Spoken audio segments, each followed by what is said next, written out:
I've just started recording. It's fine now. So, yeah. Oh, okay. Brilliant. Thank you. Okay. You can put your hands down. Thank you. Right. So I'm going to share my screen.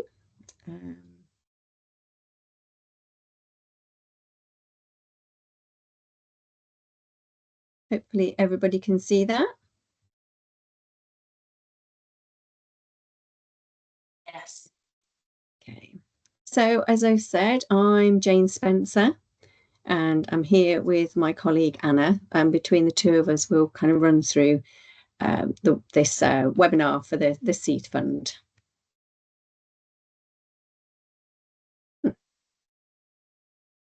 Which would be useful, but it's not. Okay. Okay, so this is our suggested agenda this morning.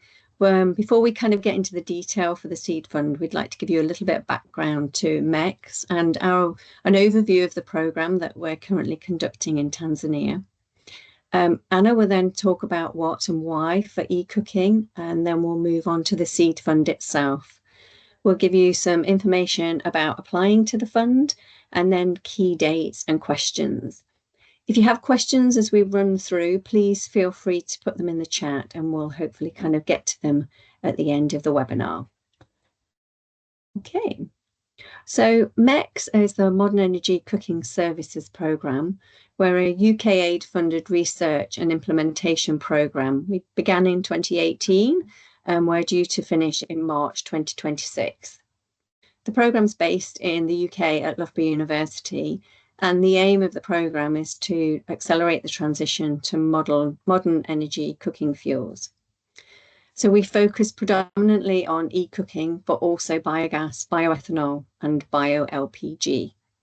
And we kind of generate research and support for the transition to the enabling environment. So that can include supply chains, consumer behaviour, and kind of cooking within modern cooking. At the current time, we have an East Cooking Scale and Support Programme, which is focused in Tanzania.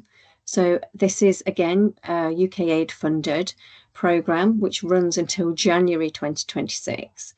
We have in total 3.5 million of funds, and that's split across 3 different projects. And it's designed to support the implementation of the Tanzanian National Clean Cooking Strategy, and we're working in collaboration with the Ministry of Energy. It's got a number of key themes, predominantly awareness, so access to materials and infrastructure. We're looking at affordability, policy development, investment, and capacity building. And I'm now going to hand over to Anna, and she's going to kind of go through what is e-cooking. Thanks, Anna. Great, thanks, Jane. I hope everybody can hear me clearly. So this £3.5 million programme is focused solely on electric cooking. So we wanted to just cover what is electric cooking and why we've chosen to focus solely on electric cooking. So electric cooking or e-cooking, there are highly efficient e-cooking appliances out there, which are much more efficient than cooking with an electric hot plate. And when we're talking about electric cooking in the MECS programme, we're talking about these highly efficient appliances. So there are some examples of those on this slide. There's, for example, electric pressure cookers or EPCs. These cook at high pressure and are insulated, and so are the most efficient way to cook with electricity.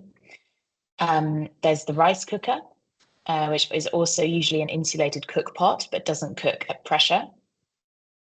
An induction hob or an induction stove has very efficient heat transfer from the stove to the pot. And an air fryer is kind of like a very small, highly efficient fan-assisted oven. So these 4 appliances here are the focus of what we say when we say e-cooking, these highly efficient appliances. And so cooking with these appliances, because they're so efficient, saves energy compared to other cooking fuels, for example, with LPG or with charcoal. Saves energy and therefore cost.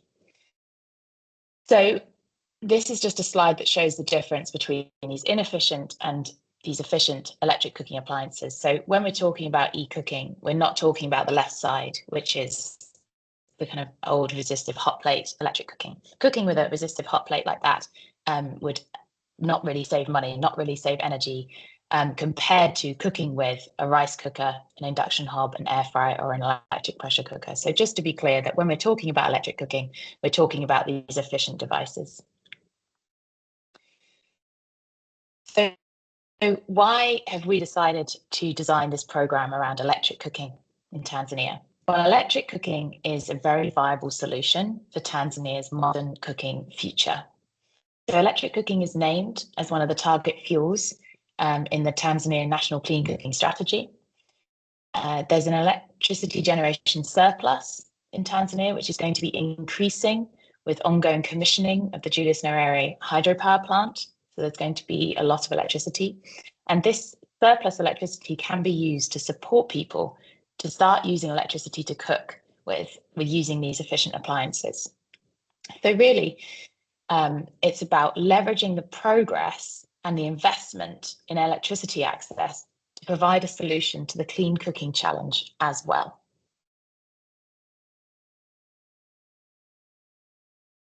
The MECS research has found that electric cooking is appropriate and also affordable.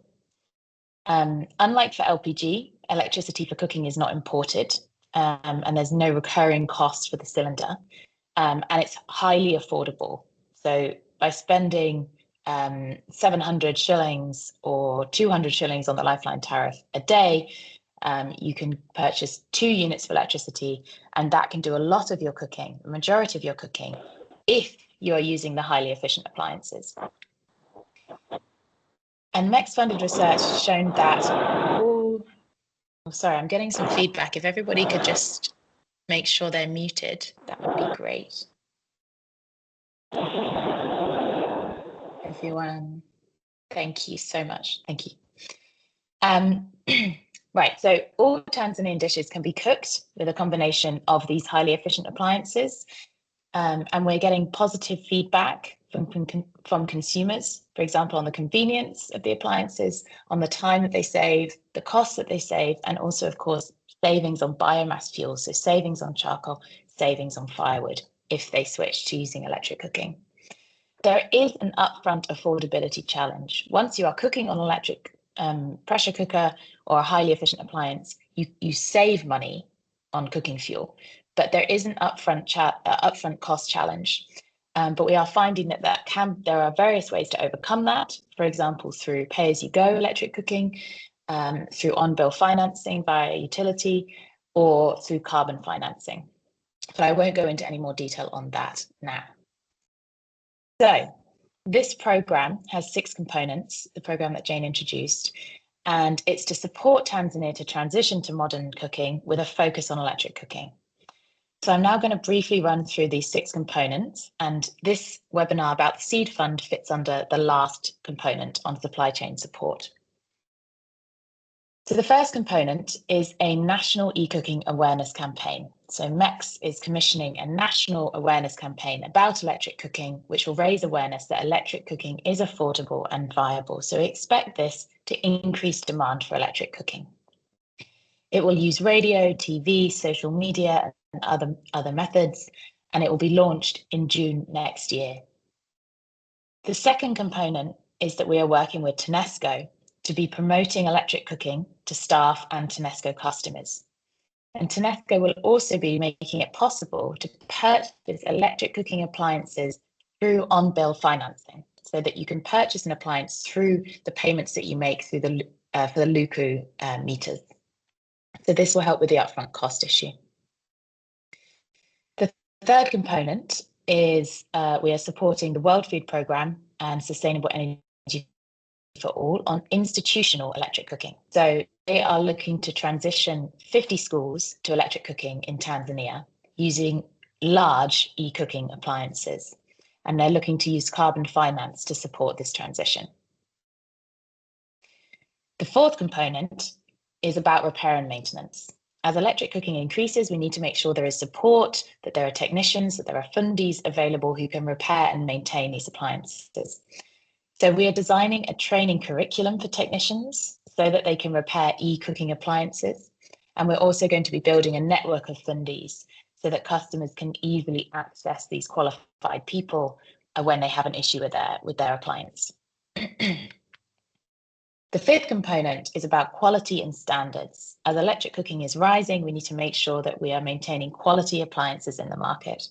So we're working with UNDP Tanzania and also the Tanzania Bureau of Standards to develop minimum energy performance standards. And these performance standards are about energy efficiency for electric cooking appliances. And this will help to ensure quality appliances are on the market in Tanzania.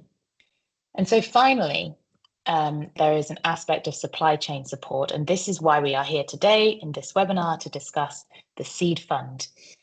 So the Seed Fund program is there to support local supply and distribution companies of e-cooking appliances. There are two funds. One is for more quite established organizations, and this one is for new or early stage companies to overcome early stage growth challenges in the supply of e-cooking appliances. So those are the 6 components of the overall program. And now we will hone in on the Jiko Fanisi La Umeme Seed Fund. So this seed fund aims to foster a healthy e-cooking supply chain by supporting new or early stage companies to gain market traction in Tanzania, distributing e-cooking appliances.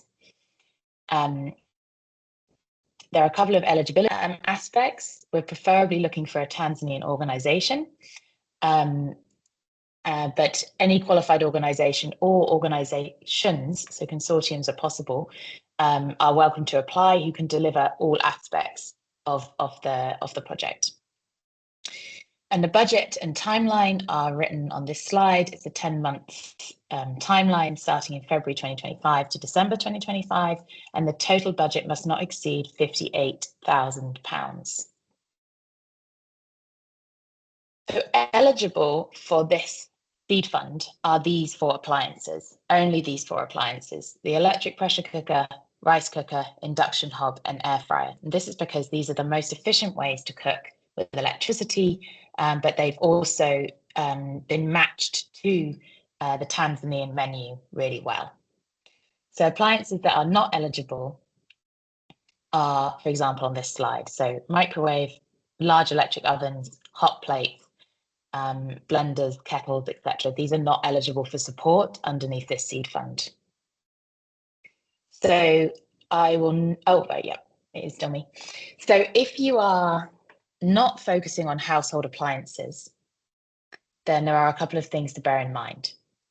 If you are looking at household appliances, you must sell a minimum of 500 e-cooking appliances, okay? But if you choose to look at a different market segment, the appliance may be more expensive and the funding will not enable that many to be sold.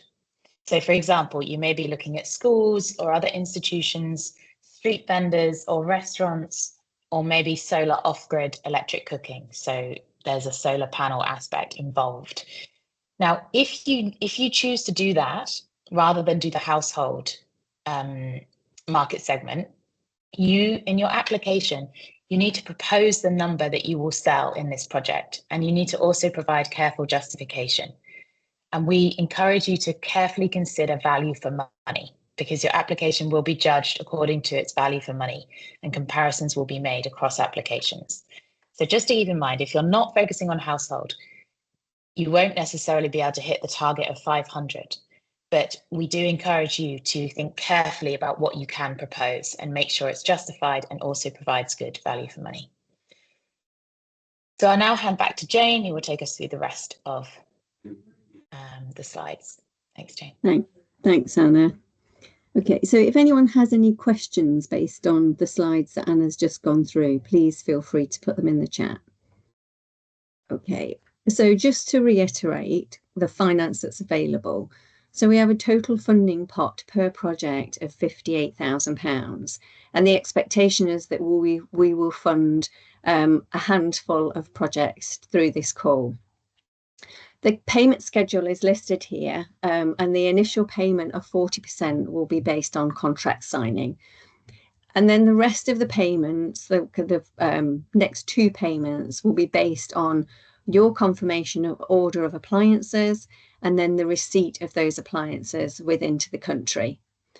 And then the final payment will be made in December, and that's on the submission of an approved final report. So that will outline everything you've done and the things that you've learned as part of this this kind of activity, and also a fully completed finance form. So as I've noted, there will be multiple projects funded, and the funding will be dispersed subject to the submission and approval of the deliverables that are set out in the grant disbursement agreement. So these documents are all included on the website, and I'll kind of go through them in a bit more detail as we run through the application process.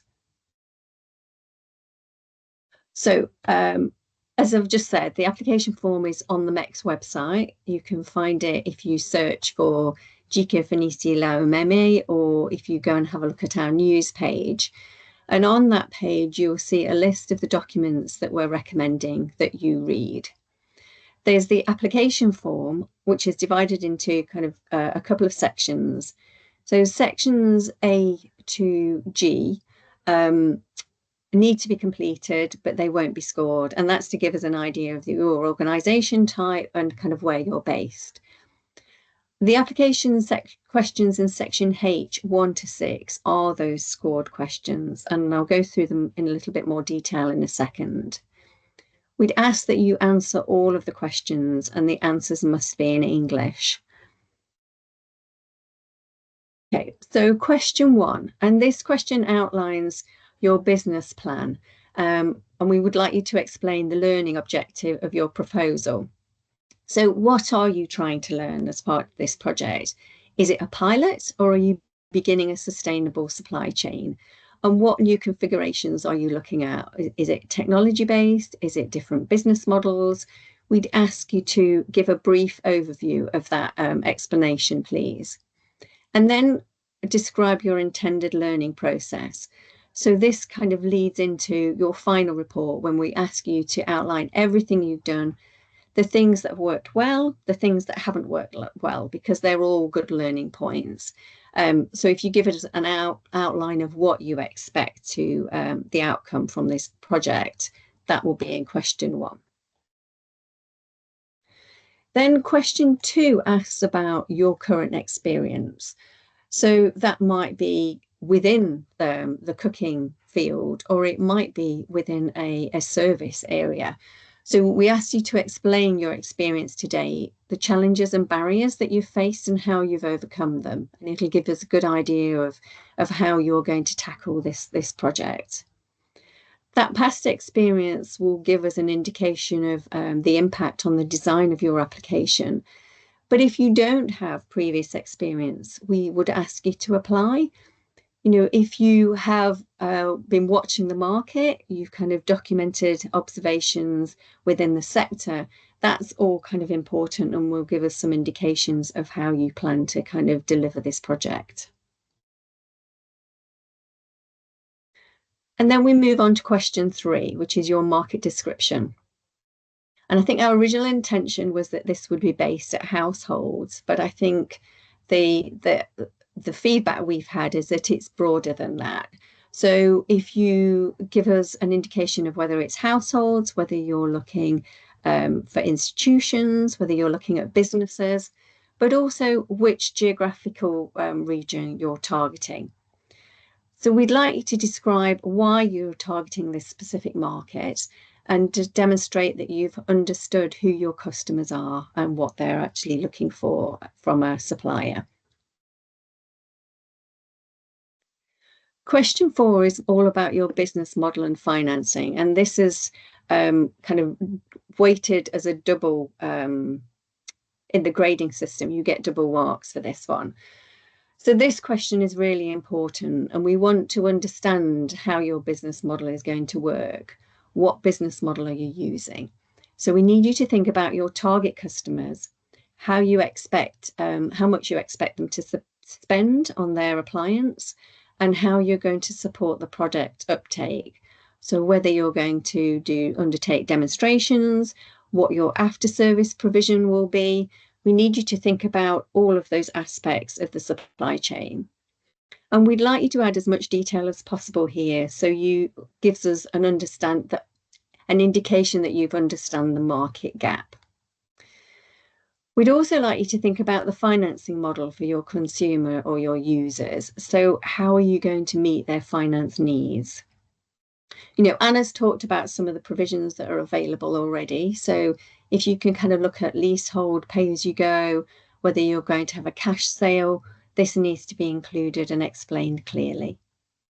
And then whether you're going to leverage any other finance, so whether you're going to look at a results-based finance program in addition to this, but also whether in the longer term, carbon finance might be something that you want to consider.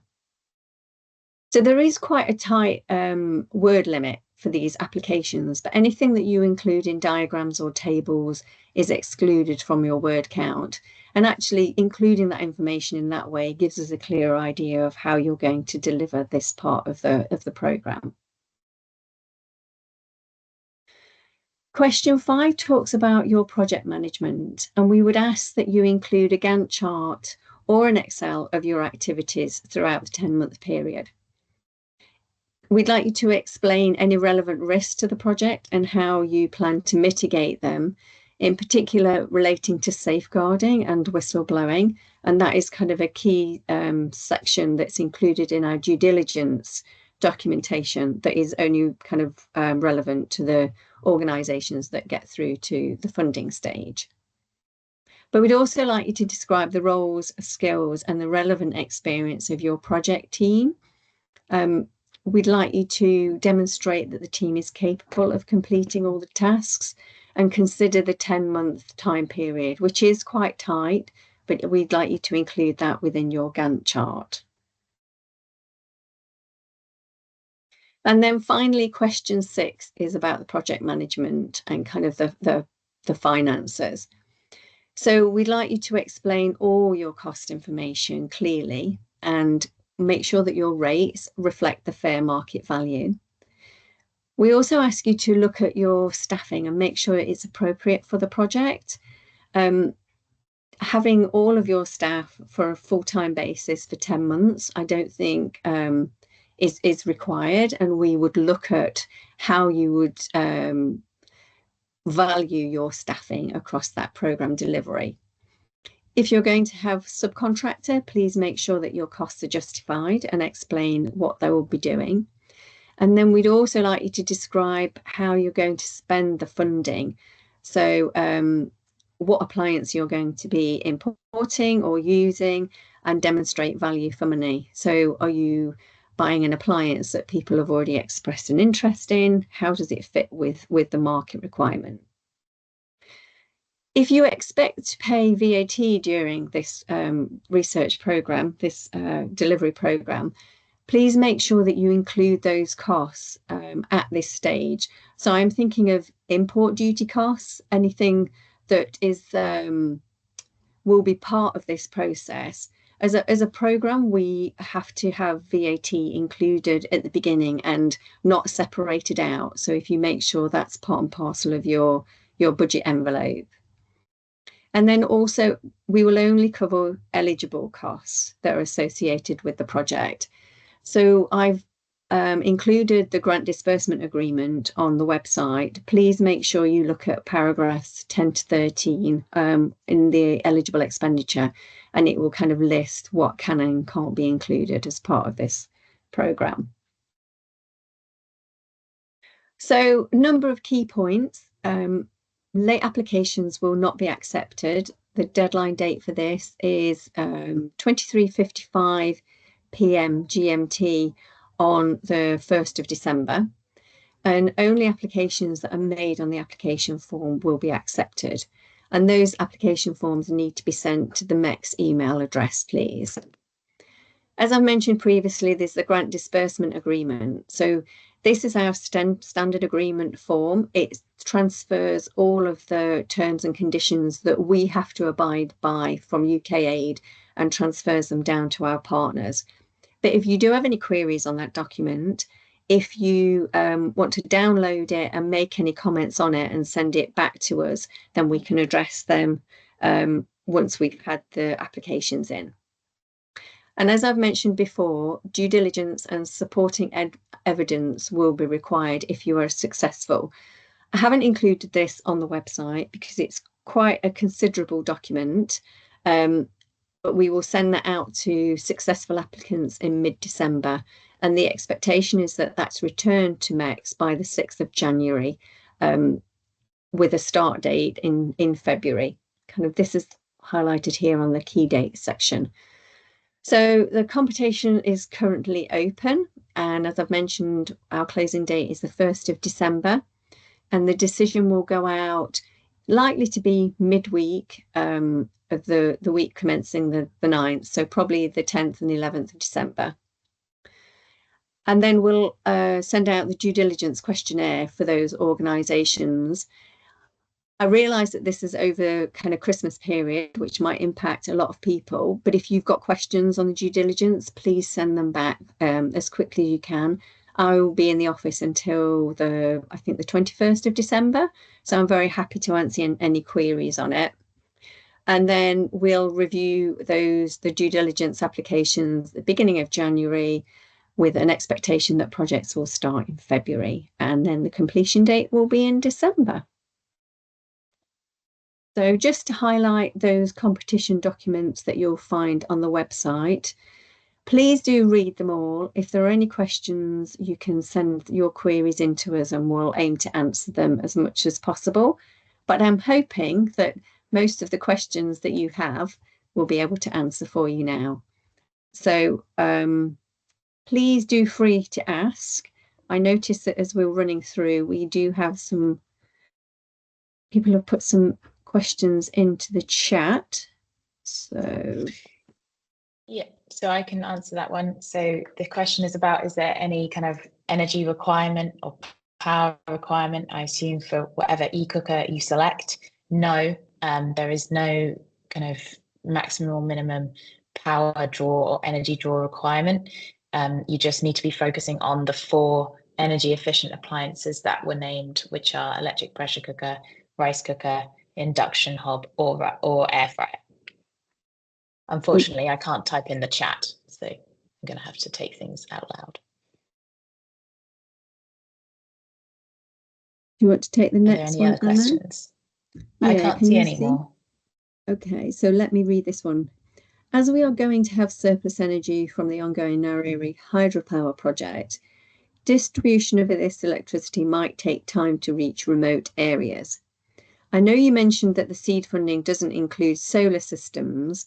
Will you consider revising this, looking at the angle of zero poverty and access to clean and sustainable energy for rural communities? Yeah, Jane, perhaps you could go back to the slide that does detail about this. But yes, it's not solar off-grid e-cooking is eligible. Let's just find the slide. Is it 6? No, it's further down. It's after, you need to go to like 19 or something like this. 16. 16. There we go. There we go. So yeah, here it says, if you are looking at a different target market, then, and you want to do off-grid e-cooking, for example, then that is fine. You know, it just means that the system or the system of PV and appliance, and maybe battery, if you're also doing that, will be much more expensive than just the appliance. So you need to factor that in your proposal, and in what you're proposing.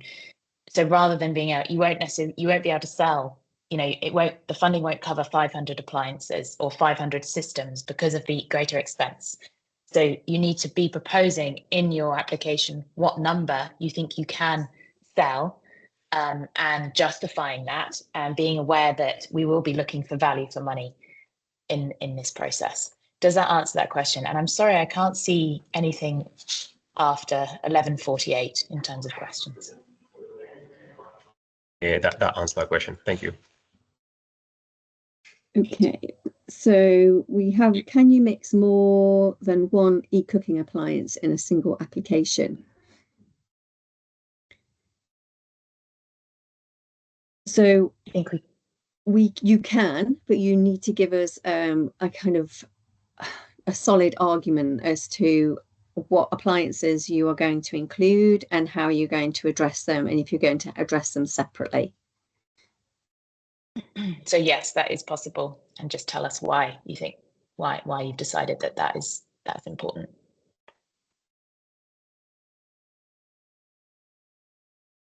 I think that's the last question in the chat box. Does anyone have any other questions they'd like to raise? Oh, Hey, Jane. I have a question out of this. It's on the workshop that is planned to be done on 19th. Can I ask here with the wrong platform? Sorry, I didn't hear you, Robert. Can you? Yeah, I'm asking for the workshop that is planned to happen on 19th. I think that's really useful for the people who will be putting in the application to sharpen the application. But I understand there are some of us who may not be able to make it there for one reason or the other. Just like we did here, recording this for the people who will not be present, will it be the same on the for the workshop? Like, will we be able to get the recording of the workshop? I'm not sure whether we're going to do that, because the workshop tends to be, it's going to be a longer period. So we're looking at 5 hours, Anna. And I mean, we can make it, we can make the virtual attendance available for people, but I think recording it and putting a 5-hour recording of that event online, I'm not sure how beneficial it will be for people. Online will be awesome. I think alternatively, if you can't record, online will be very, very useful. Okay. Yeah, we'll do that. I'll reach out to you, Robert. Thank you, Jane.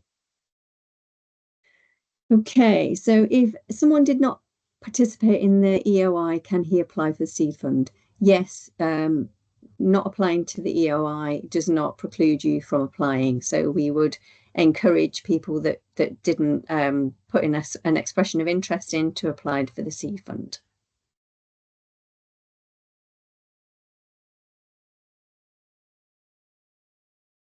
Okay. Jane, last question for me, Jane. I sent it by email, but just for clarification, we started our organization around May, and we started putting on some of the structures around what kind of product that we want, like basically doing all this market landscape for e-cooking. And we had already ordered some few items. I had asked this before, but just for confirmation, anything that has been ordered before the offer of the contract for those who win, those products will not be applicable, right? No, those products won't be covered, I'm afraid. This has to be specific to this program. All right, that's clear. Okay.